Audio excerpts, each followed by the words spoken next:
Camille Ashford stepped down from the black SUV at the Norfolk dry dock, cashmere coat catching the wind, heels striking steel. Ahead, under the blue glare of a welding arc cutting the dawn fog, a man in scorched safety gear knelt against the hull of the Sterling Meridian, sparks fountaining around his shoulders. Her voice cut over the hiss of the torch. "Stop. I don't pay welders to touch my ship without supervision. Step back." Hollis Vance shut off the torch, lifted his hood, and stepped back exactly 3 paces. Camille turned away. She did not see him rest his glove against the new bead, laid over an old one he had welded 12 years before. The morning shift at Tidewater Marine Works began before the sun. Hollis collected his updated schedule from the dispatch window. 3 weeks aboard the Sterling Meridian, graveyard rotation, hull and engine bay work. The foreman, a leathery man named Pete Calder, slid the paper across the counter without looking up. "Ashford people are tight on the calendar," he said. "Keep your head down. Don't talk to the brass." Hollis nodded and folded the paper into his chest pocket. He drove the rust-streaked pickup home along the Elizabeth River as the sky turned the color of brushed steel. The house was small, 2 bedrooms and a kitchen that opened onto a porch he had built with his own hands. Wren was already up, sitting at the kitchen table in pajamas, a pencil moving over the pages of a battered sketchbook. She did not look up when he came in. She was deep in the lines. He set his lunch pail down and came around to look over her shoulder. The drawing was a ship, 3/4 view, the bow lifting out of the page. The proportions were almost right. The rudder placement was exactly right. He swallowed and did not speak. "Daddy, are you fixing a big boat tomorrow?" "Yeah, a very big one." "Is it bigger than the orange one in the harbor?" "Bigger than 3 of those lined up." She smiled at the page and kept drawing. Across the river, on the top floor of the Ashford Maritime Tower, Camille was already in a glass conference room. Garrett Tully sat at the far end of the table with 2 project binders open in front of him. His tie was loosened by exactly the amount that suggested he had been there since before her. 19 days, he said. "The Singapore consortium is firm. If the Meridian doesn't leave on the 18th of next month, we lose the $300 million charter and the renewal clause. The refinancing covenant breaks the day after." Camille did not need the numbers. She had been carrying them in her head for 6 weeks. "What do you need?" "Cost relief on labor. I want to swap the in-house engineering crew on the hull repairs for contract welders out of Tidewater. Half the burden rate. We make the calendar. Quality. Tidewater's certified." They worked the original build. "I've already vetted the roster." She read the top sheet of the binder for under a minute, then signed where his finger was waiting. Tully closed the binder before the ink had time to dry. 2 hours later, she was on the dry dock floor in flat-soled boots, walking the length of the hull with the project manager half a step behind her. She turned a corner around the bow scaffolding and saw the same man from the dawn shift bent over a joint at the engine bay, torchlit, sparks falling onto a sheet of fire blanket. "Who authorized you to work on the engine bay?" Hollis killed the torch and stood. He pulled a folded work order from his chest pocket and held it out without comment. "Mr. Tully's work order. Section 9, paragraph 2. She read it. She handed it back. She walked on without another word. From the office balcony 2 stories up, Delia Marsh watched the exchange. Her coffee cup trembled in both hands. She had not seen Hollis Vance in 9 years. She had thought, in some private corner of her mind, that she might go a 10th without seeing him again. She set the cup down and pressed her palm flat against the railing until the shaking stopped. The lunch whistle blew at 12:30. Wren rode her bicycle along the perimeter road, a paper bag with a peanut butter sandwich and an apple swinging from one handlebar. The gate guard knew her by name and waved her through. She had been visiting her father on jobs since she was 5 years old. The yardmen knew to slow down when they saw the small blue bicycle weaving between the equipment sheds. She found him sitting on an overturned crate by the bow scaffolding, hood pushed back, gloves off. He took the sandwich and made room for her on the crate. She climbed up, opened her sketchbook in her lap, and went back to a drawing she had started the night before. He ate slowly. He watched her hand move across the paper. Camille was walking the upper gantry with a clipboard when she saw them.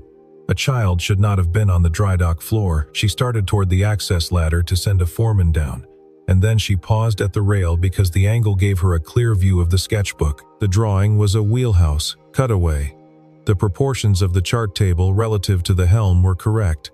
The rake of the windshield was correct. The bridge wings were drawn with the small chamfer that distinguished a deep-water container ship from a coaster. No 9-year-old drew bridge wings with chamfers. She came down the ladder and crossed the deck. Hollis saw her coming and started to stand. She waved him back without thinking about it. "That's a beautiful drawing," she said to Ren. "Did your dad teach you this?" Ren nodded. "He used to draw ships before Mommy went to heaven." Camille did not react. She did not look at Hollis. She thanked the child and walked back across the deck toward the office tower at a measured pace. And only when the elevator doors closed behind her did her breathing change. In her office, she pulled the contractor personnel file. Vance, Hollis. Date of hire on current contract, 6 weeks earlier. Prior employment field, blank. References, Tidewater Marine Works. She closed the folder and opened the company's legacy design archive instead, a system she had logged into perhaps 4 times since taking the chair. She searched the Sterling Meridian project files and pulled the original general arrangement plan. The drawing dated to 14 years before. In the title block in the lower right corner, under Principal Naval Architect, was a signature she had walked past for 4 years without ever looking at properly. H. Vance. She sat very still. Then she pressed the intercom and asked Delia to come in. Delia closed the door behind her and stood with her hands folded in front of her. "Delia, the contractor on the Meridian. Hollis Vance. Is that the same Vance?" "It's a common name in shipbuilding, Miss Ashford." Delia's eyes did not lift from the carpet. That night, Camille drove herself back to the yard at 11. She did not announce herself. She stood at the edge of the dry dock under the orange sodium lights and watched the man at the bow weld alone, the blue arc flaring and dying in the dark, his shadow steady on the steel. He moved along the seam the way a pianist moves along a familiar phrase. He stopped where the bead curved into a difficult angle and adjusted his stance without looking. He had welded this exact seam before. The body remembered. She did not approach. She watched for 20 minutes. Then she got back in her car and drove home along the empty river road with the radio off. The crack was hairline. It ran along the longitudinal seam of the number 3 bunker tank, less than 2 inches, almost invisible under the existing paint. Hollis found it on the 3rd night of his rotation because he ran his glove along the bead by habit and felt the catch. He stopped. He went back over the same 6 inches. He felt it again. He wiped the area with solvent and put a magnifier on it. The crack was not from impact. The bead itself was sound. The base metal beside it had thinned and was beginning to fail.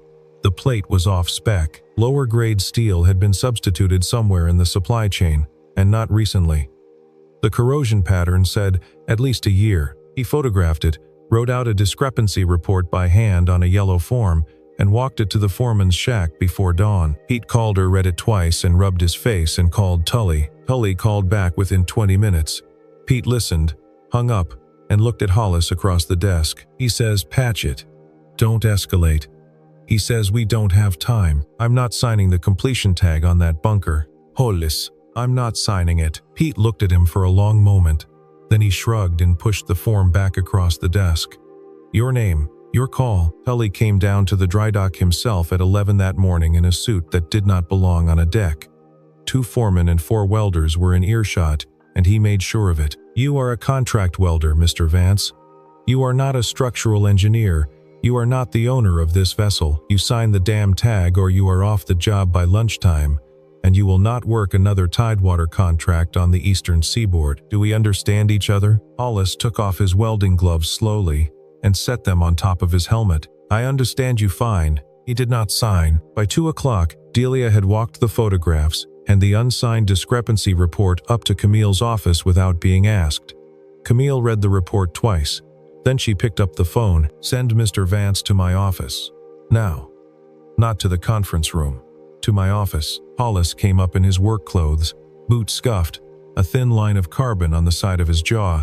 He stopped just inside the door and waited. "Sit down, Mr. Vance." He sat. "Why are you refusing to sign?" He did not raise his voice. He did not lean forward. He spoke the way a man speaks when he has thought about the answer for a long time. "Because if that hull cracks at sea, 300 people die, including the crew I've worked alongside for 20 years. She looked at him then, really looked. The scars across the backs of his hands, the frayed cuff of his coat, The way he spoke about the ship, the way a man speaks about a house he built and then sold. "I'll review the report myself." He nodded. He stood. He left. She sat with the report open on her desk for a long time after the door closed. Below the signature on the discrepancy form, she pulled out the original general arrangement plan from the day before and laid the 2 pages side by side. The signatures matched. The slope of the H, the loop of the V, the small dot under the E where the pen had rested.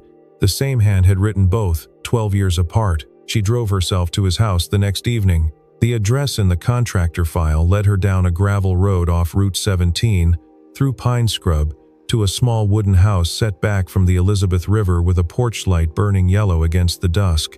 Wren opened the door. Her face went through 3 expressions in 2 seconds and settled on a delighted grin. "You're the lady from the shipyard." "I am. Daddy's making soup.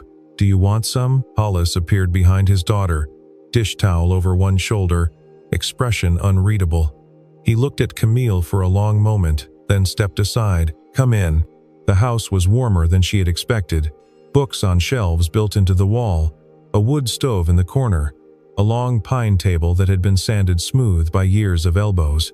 Wren set her a place without being asked. The soup was lentil with carrots and bay leaf. The bread was from the bakery on Main Street. Wren did most of the talking, about her school, about her teacher who had a parrot, about the drawing she was finishing of a ship called the Mariner's Dream that she had invented. She put the sketchbook in Camille's lap between courses and turned the pages for her. Camille had expected childish things. She found instead a progression. Early pages were rough, fat-lined, the proportions of a 6-year-old. Later pages, the ones from the last 2 years, had cross-sections, deck plans, mooring arrangements. One drawing showed a tugboat with the wheelhouse correctly offset to port for a starboard side tow. Another showed a small ferry with watertight bulkheads marked in red pencil. "You taught her well." Hollis was clearing the soup bowls. She picked it up on her own. "That's not true." He almost smiled. He did not answer. He brought a wooden bowl of pears from the counter and set it down between them. Wren took a pear and bit into it without bothering with a knife. Camille turned another page of the sketchbook. The drawing on it was a fishing boat in a quartering sea, the bow lifting against a wave drawn with 3 quick lines. The waterline was right. The trim was right. The captain at the wheel was a stick figure with a beard. "Who's the captain?" "That's Grandpa Ed. He died before I was born. Daddy says he had a boat like this in Maine." Hollis was rinsing a pot at the sink. He did not turn around. After Wren had been put to bed, the 2 adults sat at the table with the last of the coffee. The fire in the wood stove had burned down to embers. The kitchen smelled of bay leaf and pine. Camille turned her cup in her hands twice before she spoke. "Why are you welding contract jobs, Mr. Vance?" He looked past her toward the window, where the river was a flat black band under a quarter moon. "Because my hands still know how to do it, and because I don't owe anyone an explanation for the life I chose." She nodded once. She did not push. She finished her coffee. She thanked him for the meal. He walked her to her car under a sky thick with stars. At the door of the car, she paused. "She's a remarkable child." "She is. You're doing right by her." He looked at her for a moment under the porch light. He did not answer that one either. He closed the car door once she was inside. She drove home along the river road with the window cracked open. Halfway back, she pulled over onto the shoulder, killed the engine, and sat for a full minute listening to the cicadas. The smell of pine resin came in through the window. Somewhere out across the water, a barge sounded its low horn. Then she made a call. "Delia, tomorrow morning, bring me everything you have on Vance and Holloway Shipbuilding. Every file, every signature, every personnel record from the acquisition forward, and bring it to my office, not to the file room." Delia arrived at 7 the next morning with a banker's box and a face the color of paper. She set the box on Camille's desk and closed the door and turned the lock. "I worked under your father, Miss Ashford, from the year he founded the holding company. I was in the room when he bought Vance and Holloway." Camille waited. Hollis Vance was the principal designer. He and his father-in-law, a man named Ed Holloway, ran the firm. They designed 4 classes of container ship between them. Hollis did the work. Ed did the business. When Ed died, Hollis kept building. When his wife Margaret was diagnosed, he kept building. When she passed, he sold the firm to your father 6 months later and signed a non-compete and walked away from a $40 million earnout he never collected on. He did not want to argue. He just wanted to be done. Camille opened the box.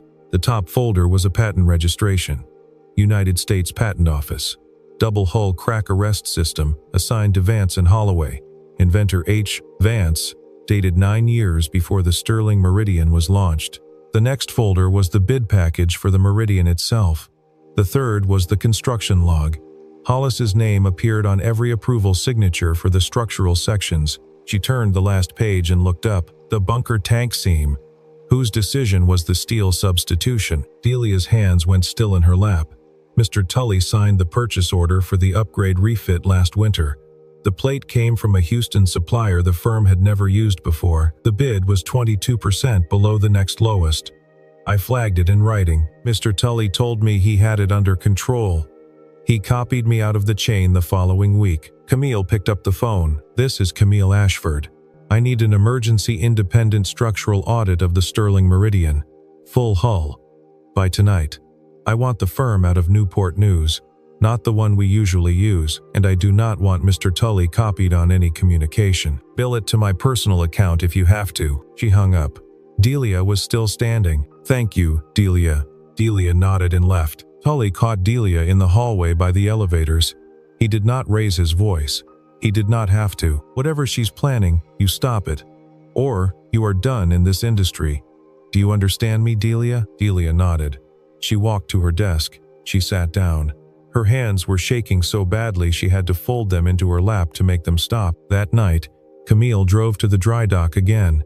She did not come as the chief executive. She came in jeans and a wool jacket, and she walked across the deck plates alone until she found him at the bow, kneeling at the same seam. He killed the torch and lifted his hood and waited. I know who you are. And why didn't you tell me? Because it wouldn't have changed how you treated me on day one. She did not argue with him.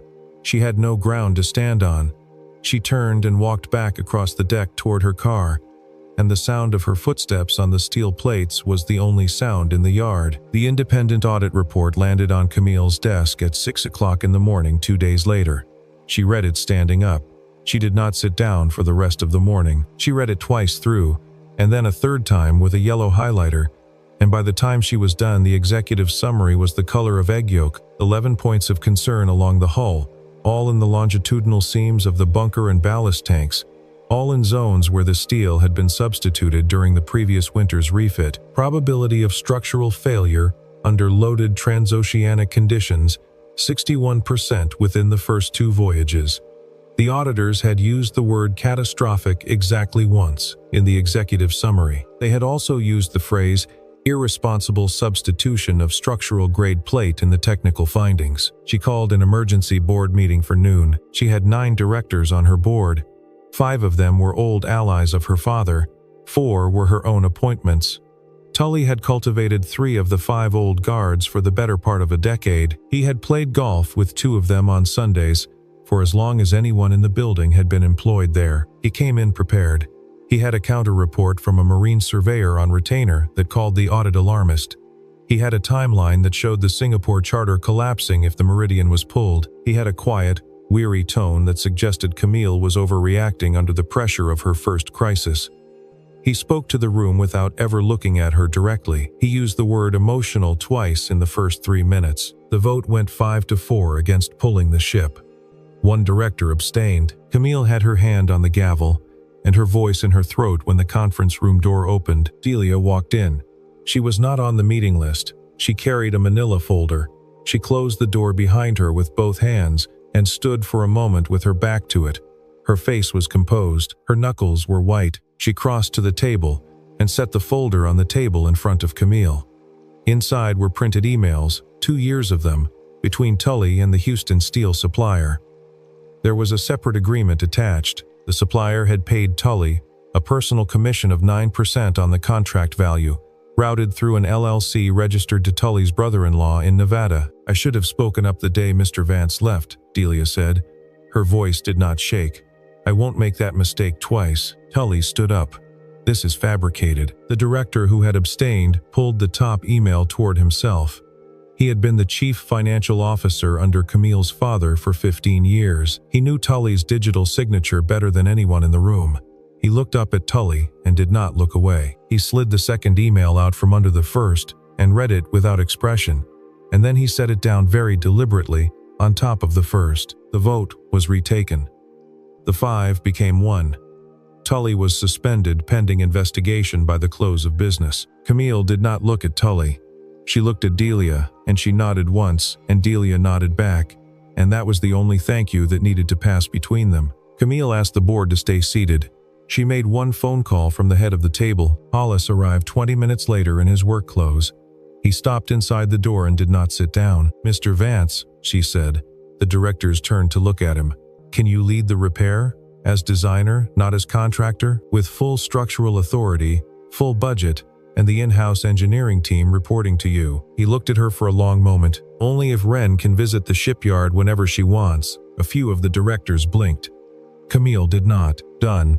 Hollis took the title of Lead Structural Authority on a single page of paper that Camille drafted herself and signed in front of the board.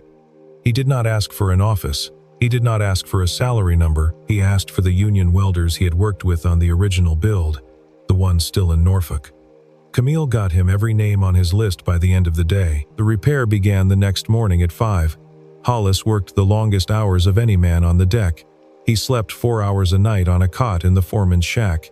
He ate standing up. He stripped the off-spec plate himself in 3 of the 11 flagged zones because he did not trust the cutters to recognize the metallurgical signs at the edges. The yard fell into a rhythm around him that the older welders remembered from the original build. Tully was suspended but not silent. From his house in Virginia Beach, he made calls. Within 36 hours, the Singapore Consortium had received an anonymous packet of documents suggesting that the Sterling Meridian had suffered an undisclosed structural casualty and that any repair would be cosmetic. The general counsel of the consortium called Camille personally at 11 at night and said the charter was under formal review. Camille flew to Singapore in the morning. 36 hours, 1 stop, no assistant. She sat across a teak conference table from 3 men who had been buying ships from Americans for longer than she had been alive. She put the independent audit report in front of them. She put Hollis's repair plan in front of them. She put her own personal financial guarantee in front of them, drawn against the trust her father had left her. "Wait for the post-repair inspection," she said. "If the ship fails any class society standard, the loss is mine personally, not the company's. Mine." The senior man across the table looked at her for a long moment. Then he closed the folder and slid it back across the table to her and said they would wait. She slept on the flight home for the first time in a week. While she was in the air, Hollis worked. Wren came to the yard most afternoons with a sandwich for him and her sketchbook for herself. The administrative office let her use a desk in the corner with a glass of pencils and a stack of clean paper. She drew tugboats and crew boats and a small wooden sailing dinghy with 2 seats. The welders walked past her on their way out for shift change and tipped their hard hats to her like she was a foreman. One evening, she fell asleep at the desk with her cheek on her sketchbook. Hollis carried her out to the truck wrapped in his work jacket. The yard was empty. The floodlights painted the deck plates white. A taxi pulled up to the gate as he was reaching for the door handle. Camille stepped out of the back seat with her overcoat folded over her arm and her hair pulled back from the long flight. She crossed the lot to the truck. She did not say anything. She reached past him and gently tugged the jacket up under Wren's chin so the wind would not get to her neck. Wren did not wake. "Singapore agreed," Camille said quietly. "They'll wait until your inspection clears it. Thank you for trusting the work." "I'm trusting the man." A small silence. He closed the truck door without taking his eyes off her and got in on the driver's side. She watched the taillights until they turned out of the yard. By the morning of the 17th day, the repair was complete. The independent inspectors came aboard at 8. They were on the ship for 9 hours. The yard worked in something close to silence. The report came down at 5:15. All 11 flagged seams passed. Hull integrity tested 23% above the original specification. The auditors used the phrase exemplary structural craftsmanship in the second paragraph. The senior auditor shook Hollis's hand on the deck. The Sterling Meridian sailed on the morning of the 19th day. The dry dock was packed by sunrise. Workers, families, suppliers, 3 local news vans, the harbor master, the bishop of the Seafarers' Mission in his black coat. The wind off the harbor was cold and steady, and smelled of salt and diesel. Children in puffy jackets sat on their father's shoulders. The yard band, 4 men with brass instruments and 1 woman with a drum, played a slow march from the loading deck. Above the bow, the company flag and the American flag snapped together in the wind. Camille stood on a temporary platform at the bow with the directors in a tight row behind her. She wore a navy coat without a logo on it. Her hair was loose at her shoulders for the first time anyone on the deck could remember. Delia stood at the foot of the platform with a clipboard and an earpiece, quietly running the ceremony. She found Hollis in the crowd. He was standing toward the back in his work jacket with Wren on his shoulders. Wren had her sketchbook tucked under one arm and a small American flag in the other hand. He nodded to her once across the deck. Camille had written remarks. She set them down on the lectern unread and spoke without them. This ship sails today because of one man whose name should have been on every page of its design, Hollis Vance, the architect, not the welder. The crowd turned. Hollis kept his eyes on Camille and gave her a small nod and did not move from where he was standing. Wren waved with her whole arm. One of the older union welders near the front began to clap, and then the clapping spread across the deck in a wave that did not stop until the senior captain of the Meridian sounded the first short blast of the ship's horn. The Sterling Meridian was untied at 9:30. The tugs took her out under a clear winter sky. The deckhands cast off the last spring line by hand. By 11, she was a gray shape on the horizon. By 12, she was gone. Camille found Hollis at the edge of the parking lot afterward. Wren had gone with another welder's family to look at a fire truck. "Come back," Camille said. "Not as a contractor, as chief design officer. You'd own the design division outright. Equity, authority, your name on every drawing that leaves the building." He looked out toward the water for a long time before he answered. "I left that life for a reason, Miss Ashford. I'm not the man who needs an office anymore." She did not press. She did not perform disappointment. She asked the next question honestly. "Then what do you want?" "To finish my coffee tomorrow morning without anyone asking me to be someone I'm not." She laughed. It was a real laugh, short and surprised, the first one she had made in weeks. He noticed it. He did not say anything about it. The wind moved her hair across her face, and she did not push it back. "That's a fair price," she said. Wren came running back across the lot with a sticker of a Dalmatian on her cheek and pretzel salt on her chin. She caught Camille by the hand without asking permission. "Will you have dinner with us again?" Hollis did not intervene. Camille looked at him over the top of Wren's head. He gave her the smallest shrug, the kind that meant "up to you." 2 weeks passed. The grand jury indicted Garrett Tully on charges of wire fraud, breach of fiduciary duty, and witness intimidation. The Houston steel supplier was named as an unindicted co-conspirator. The trade press had a field day. Camille gave one statement to the Norfolk pilot and refused all other interviews. The statement was 4 sentences long and ended with a thank you to the welders who had refused to sign a tag they did not believe in. Delia was promoted to chief compliance officer with a board seat. She accepted on the condition that the company endow a fund for the families of any crewman who reported a structural concern in good faith and was retaliated against. Camille signed it the same afternoon. The fund was capitalized at $12 million by the end of the quarter. In the same week, without telling anyone in advance, Camille filed papers to create a scholarship foundation under the corporate umbrella, the Vance Foundation, full tuition and stipend for high school graduates entering naval architecture or marine engineering programs at any American university. Preference given to applicants from working shipyard families. The initial endowment came from Camille's personal trust and a matched contribution from the company. The Norfolk pilot ran the story on a Tuesday morning. Hollis read it at his kitchen table over his second cup of coffee. Wren leaned over his arm and saw the headline, "Daddy, that's your name." He smiled. He folded the paper in half. He did not pick up the phone. That Saturday afternoon, Camille drove herself out to the wooden house on the river. She had a box of colored pencils for Wren and a bottle of red wine for the kitchen. She did not call ahead. Wren opened the door and made a sound that was not quite a word. Hollis appeared behind her with a dish towel over his shoulder, exactly as he had the first time, and he looked at Camille like a man who had been expecting her without having admitted it. The dinner that night was the second the 3 of them had eaten together. There were no questions about the past. Wren told a long story about a frog she and her friend Lily had found by the school steps and named Mr. Buttons before letting him go in the rain barrel out back. Hollis sliced bread.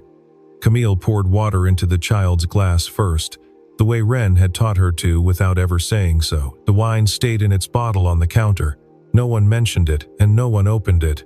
After Wren had gone to bed, Camille and Hollis sat on the porch out back with the river running soundless below them.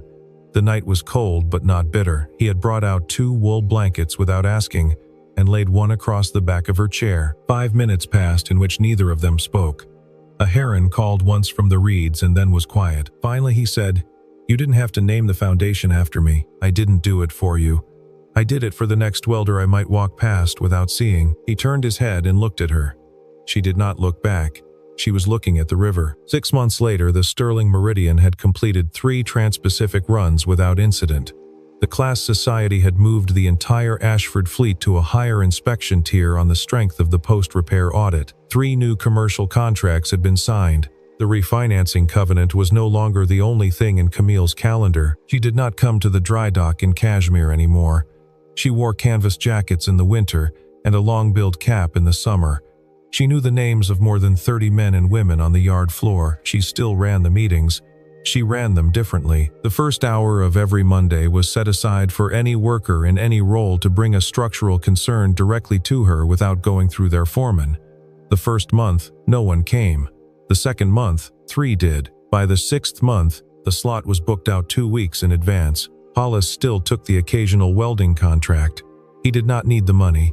He liked the weight of the rod in his hand and the small focused world inside the welding hood. The Vance Foundation had funded its first 9 students at the start of the academic year. 2 of them had written him letters. He had answered both by hand. On a Saturday afternoon in early October, Camille drove out to the house with a roll of paper under her arm. Wren was in the front yard with a half-finished birdhouse on a sawhorse. She waved her hammer over her head in greeting and went back to her work. Hollis was at the kitchen table fixing a hinge. Camille unrolled the paper on the empty side of the table. It was a site plan. 5 acres on the river just east of his property, a small boatyard sketched out in pencil, sheds for traditional wooden hull construction, a railway down to the water, a workshop, an office that was barely bigger than a closet. "I bought the land next door," she said. "If someone wanted to build something there, I wouldn't object." He looked at the drawing for a long time. He ran his thumb along the line of the railway where the cradle would meet the water. Wren came in to see what they were looking at. She climbed onto a chair and put her chin on her father's shoulder. "Daddy, will you build a boat for me? Maybe a small one. With your help." Camille rolled up the paper and stood to leave. She had her car keys in her hand. He walked her to the front door. On the porch step, with the river light coming in low and gold behind her, he said the thing he had not said before. "Camille." She stopped. "Stay for dinner." Wren made cookies. She nodded. She turned around. She walked back into the house. The last image is the 3 of them at the kitchen table. Wren holding up a misshapen oatmeal cookie like a trophy. Hollis pouring coffee from the chipped enamel pot. Camille laughing, head tipped back. The laugh of a woman who has forgotten for a moment that she is the chief executive of anything. The camera pulls back through the kitchen window. The light inside the wooden house is warm against the early dusk. Down the river, far out past the bend, the running lights of another container ship blink red and green as it slips out of the Norfolk Channel toward open sea. Neither of them had been looking for what they found. But the river had been there all along, quiet and patient, waiting for both of them to stop running.